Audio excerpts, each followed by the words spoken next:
Isadora é uma vestibulanda que deseja cursar farmácia bioquímica na USP e sempre sonhou em atuar na área de pesquisa e desenvolvimento de novos fármacos. Então, ela resolveu conversar com a professora Egli, que ministrava aulas de química e era farmacêutica.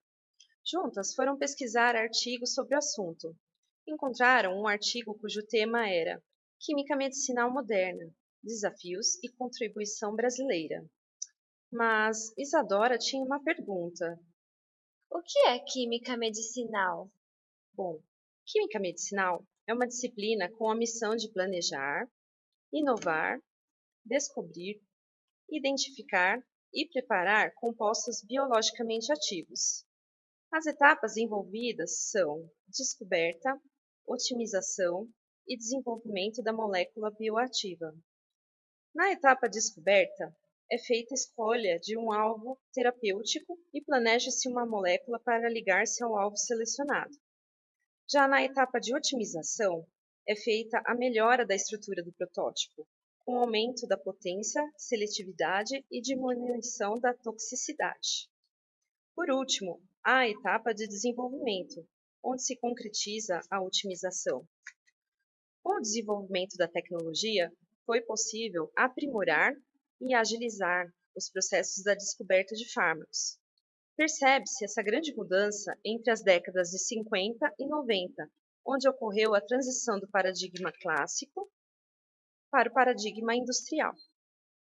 No paradigma clássico, a descoberta de fármacos envolve o processo de triagem, realizada em modelo in vivo. Isso faz com que um número bem menor de compostos sejam testados, porém, realiza-se em estágio inicial o processo de descoberta da molécula bioativa e seu perfil farmacológico. Já no paradigma industrial, o processo de triagem é conduzido em alta velocidade, devido ao emprego de métodos de ensaio biológico automatizado e realizado in vitro.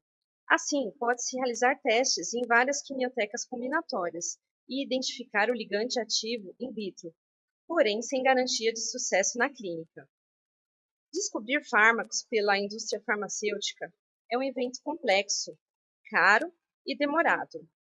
Ao longo das décadas, o processo de descoberta de novos fármacos se beneficiou das novas tecnologias, porém percebeu-se um declínio na capacidade de introduzir novos fármacos no mercado.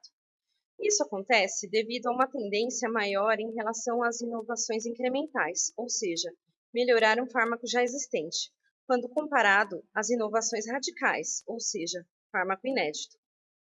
Entre os anos de 1990 a 2003, a agência americana FDA aprovou 1.171 novas aplicações de fármacos. Destes, apenas 34% correspondem a novos fármacos e outros 66% correspondem a novas formulações de fármacos aprovados. Mas só 34%?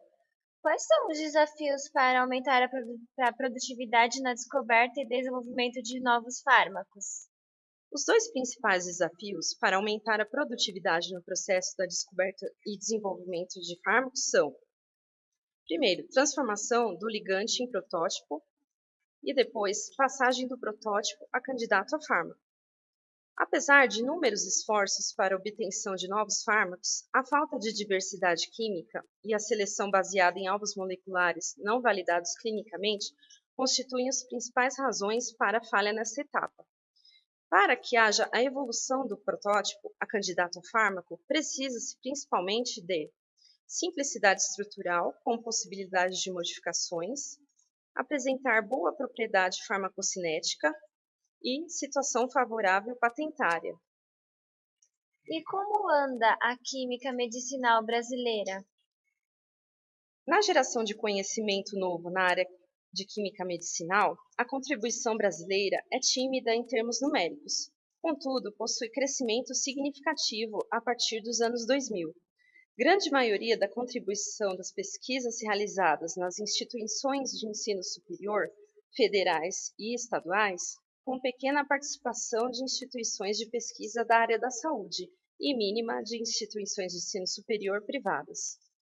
Muito ainda precisa ser melhorado e estudado, Porém, uma participação conjunta da academia e da indústria aqui no Brasil podem elevar a contribuição brasileira para essa área da descoberta de fármacos. Bom, depois de toda essa orientação, Isadora agradece à professora Egli. E agora, mais do que nunca, Isadora está convicta que quer cursar farmácia e bioquímica para contribuir para o futuro da química medicinal no Brasil.